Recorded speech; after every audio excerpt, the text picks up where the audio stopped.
അങ്ങനെ പറഞ്ഞാലും ചിലപ്പോൾ ഒരാഴ്ച കഴിയുമ്പോൾ ഞാൻ വളരെ മഹാനാണെന്നും നല്ല മനുഷ്യനാണെന്നും പുള്ളി തന്നെ തിരിച്ചു പറയും. പിടിച്ചുകൊണ്ട് വന്ന് കാട്ടിൽ പോയി വിറകൊടിച്ചുകൊണ്ട് വരാൻ വേണ്ടി കാട്ടിൽ പോകുന്ന ഒരു സ്ത്രീക്ക് ചിലപ്പോൾ തിരിച്ചു വരാൻ പോലും പറ്റത്തില്ല. വല്ല പുലി പിടിച്ചു. നിലപാടില്ലായ്മയാണ് എന്റെ നിലപാട്. മറ്റാരെയും കുറിച്ചല്ല, അഖിൽ മാറാർ, അഖിൽ കൊട്ടാത്തല, നമ്മുടെ എന്താണ് 2020 യുവനായകൻ എന്നൊക്കെ നമുക്ക് പറയാം.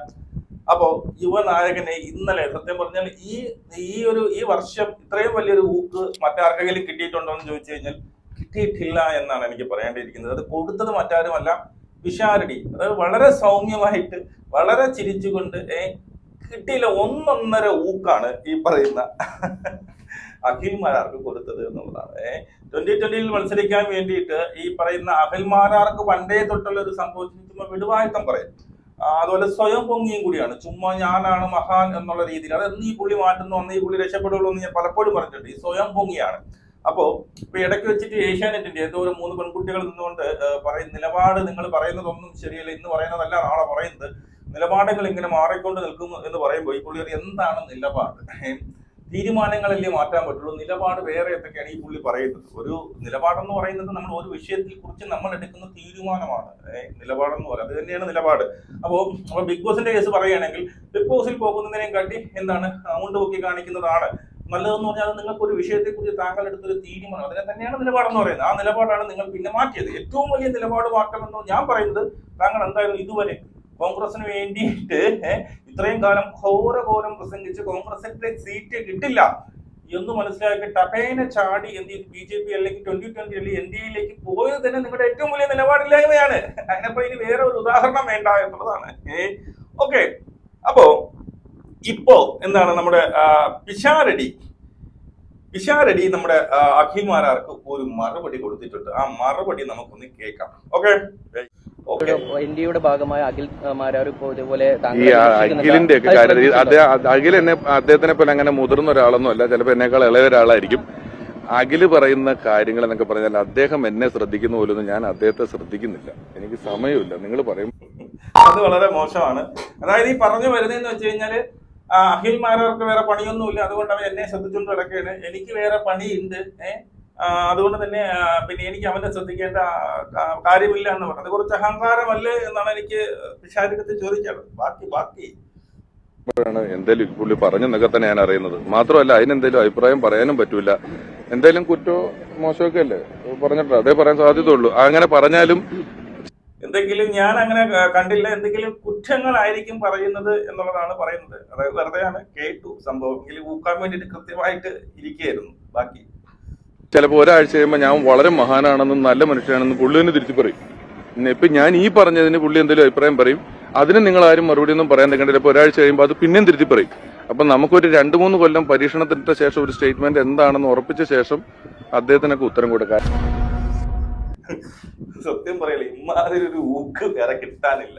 അതായത് 2-3 കൊല്ലം പരീക്ഷണത്തിൽ ഇട്ടതിന് ശേഷം അയാളുടെ നിലപാട് എന്താണെന്ന് അറിഞ്ഞതിന് ശേഷം നമുക്ക് മറുപടി കൊടുക്കുന്നതല്ലേ നല്ലത് എന്നുള്ളതാണ് പിഷാരടി പറഞ്ഞിരിക്കുന്നത്. സത്യം പറഞ്ഞാൽ ഒന്നൊന്നര ഊക്കാണ്. ഒരു അണ്ണാക്കി കൊടുക്കുക എന്ന് പറഞ്ഞാൽ അക്ഷരാർത്ഥത്തിൽ ഇതാണ് എന്നുള്ളതാണ്. മനസ്സിലായോ?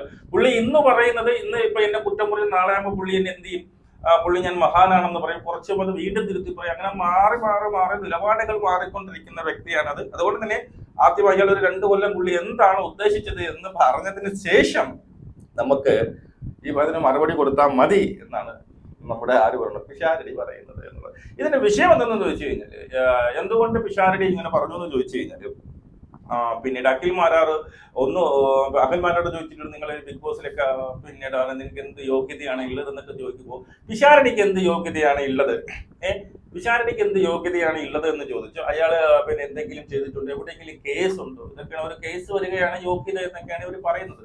ഞാൻ അവിടെ പോയി ആക്രമിക്കാൻ പോയിട്ടുണ്ട്, ഞാനിവിടെ എന്റെ പേരിൽ ഇത്ര കേസ് ഉണ്ട് എന്നൊക്കെയാണ് ഈ പുള്ളിയുടെ യോഗ്യതയായിട്ട് പുള്ളി പറയുന്നത് എന്നുള്ളത്. അതുപോലെ ഈ പുള്ളി ഒരു ഫേസ്ബുക്ക് പോസ്റ്റ് ഇട്ടു.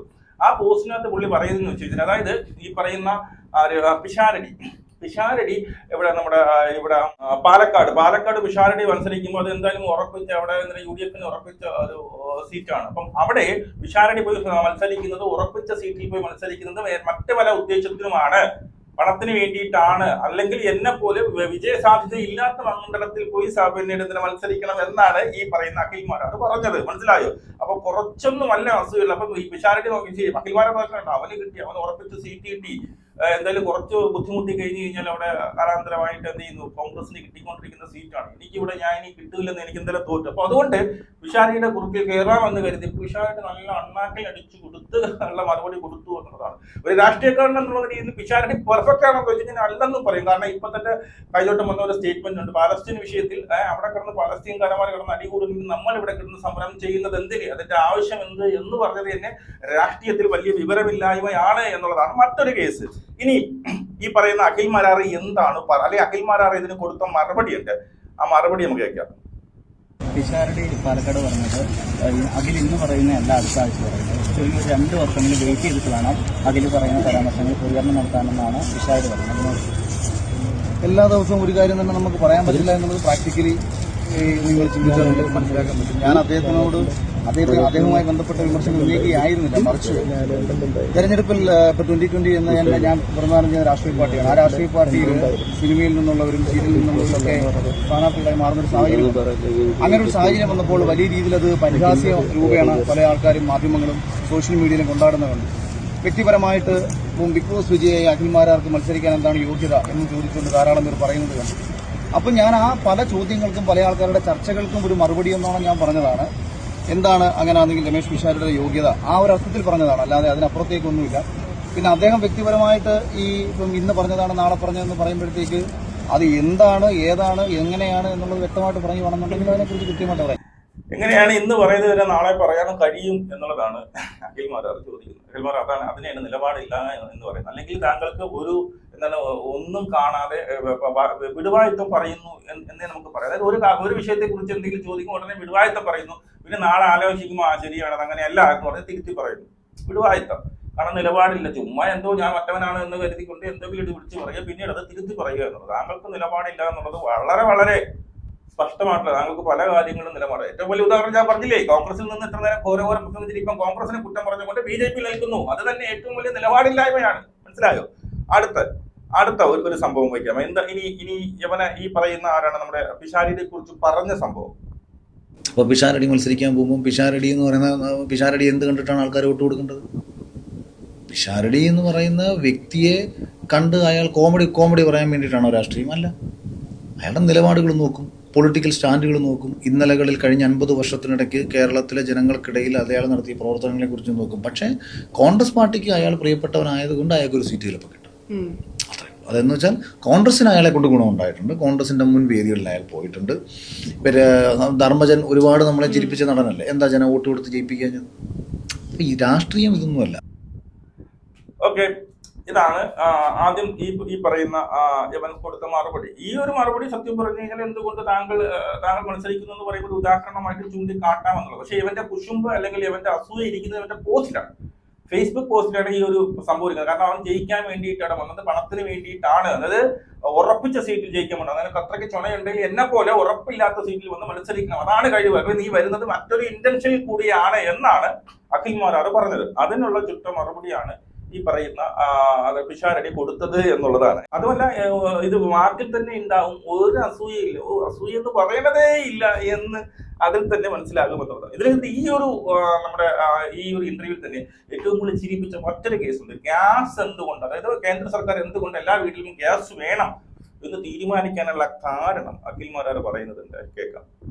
ഗ്യാസ് എല്ലാവർക്കും വേണമെന്ന് പറയുന്നത്, വിറകൊടിച്ചുകൊണ്ട് വന്ന് കാട്ടിൽ പോയി വിറകൊടിച്ചുകൊണ്ട് വരാൻ വേണ്ടി കാട്ടിൽ പോകുന്ന ഒരു സ്ത്രീക്ക് ചിലപ്പോൾ തിരിച്ചു വരാൻ പോലും പറ്റത്തില്ല. വല്ല പുലി പിടിച്ചോ മറ്റെന്തെങ്കിലും പരിക്ക് പറ്റുമോ, ചിലപ്പോൾ അത് വഴി വീണ് കിടക്കും. അപ്പൊ ആ സ്ത്രീക്ക് ഇനി വീട്ടിൽ ഗ്യാസ് കൊടുക്കണം. ഇതൊക്കെയാണ് നരേന്ദ്രമോദി ആദ്യം പറഞ്ഞത്. അല്ലാതെ ഈ ലോകത്തെ എടുത്ത് മലമറിക്കുന്ന വികസനങ്ങൾ ഇവിടെ ചെയ്യുമെന്നല്ല. അപ്പൊ അത് പറഞ്ഞ പ്രധാനമന്ത്രി അത് പറയുമ്പോൾ ഇവിടെ കേരളത്തിൽ കിടന്ന് പരിഹസിക്കുക, പെട്രോളിന് വില കൂടിയെന്ന്. എന്തോ യവന്റെ ആവശ്യം എന്താ? യവൻ 250 cc ബൈക്ക് എടുത്ത് വെച്ചിട്ട് ഇവന് 35 മൈലേജേ ഉള്ളൂ. ഇവന്റെ കയ്യിൽ കാശ്, അവൻ എന്നാലും 1 രൂപ 2 രൂപ പെട്രോളിന് കൂടിയപ്പോഴത്തേക്ക് ഇവന് കുഴപ്പം. അതായത് നിങ്ങൾക്ക് എല്ലാവരുടെ അറിവിന് വേണ്ടിയിട്ട് പറയാം, നരേന്ദ്രമോദി ഈ പറയുന്ന ഗ്യാസ് അനുവദിച്ച് മറ്റൊന്നും കൊണ്ടല്ല, അതായത് ഗ്യാസ് ഇല്ലാതിരുന്നാൽ ഇവിടെയുള്ള ജനങ്ങളെല്ലാം കാട്ടിലോട്ട് പോകും. എവിടെന്നാണ് വിറകൊടിക്കാൻ വേണ്ടിയിട്ട് കാട്ടിലോട്ട് പോകും.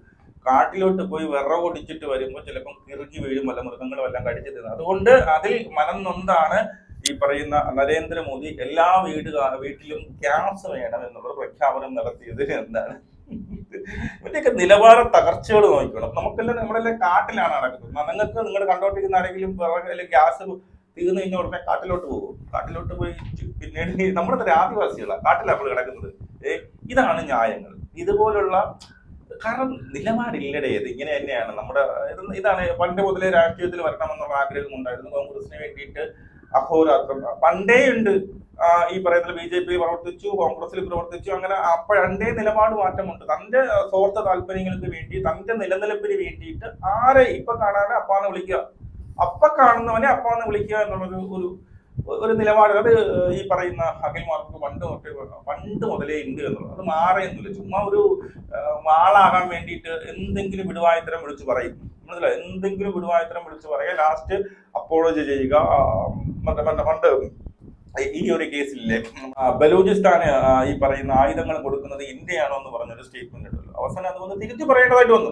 വാവിട്ട വാക്കുകളാണ്. വാവിട്ട വാക്കുകളൊക്കെ ഇങ്ങനെ പറയുന്നു, പിടിച്ചു നിൽക്കാൻ വേണ്ടി പറയുന്നു. സ്വന്തം എങ്ങനെയെങ്കിലും എന്ത് ചെയ്യുന്നു, ബാക്കിയിലൊന്ന് കയറണം. ഇപ്പൊ കിട്ടിയ സ്ഥലത്ത് ജയിക്കാൻ ഒരു ചാൻസും ഇല്ല എന്ന് മനസ്സിലാക്കിയപ്പോൾ ഉണ്ടായ വിഷമവും മനോവിഷമവും ആണ്. അത് നിൽക്കട്ടെ, ഇതിപ്പോ അങ്ങനെ തന്നെ പോകും എന്നുള്ളതാണ്. അപ്പൊ എന്തായാലും ഈ വർഷത്തിലെ ഏറ്റവും വലിയൊരു ഒപ്പ് വാങ്ങി കൂട്ടിയ ഒരു മത്സരാർത്ഥി ആരെന്ന് ചോദിച്ചിട്ട് അത് നിസ്സംശയം നമുക്ക് പറയാം അഖിൽമാരാണ്. നിലപാടില്ലായ്മയാണ് എന്റെ നിലപാടെന്ന് വീണ്ടും വീണ്ടും ഉറക്കെ പ്രഖ്യാപിച്ചുകൊണ്ട് അഖിൽമാരാർ വീടാൾ വാഴട്ടെ ചെയ്യുന്നു.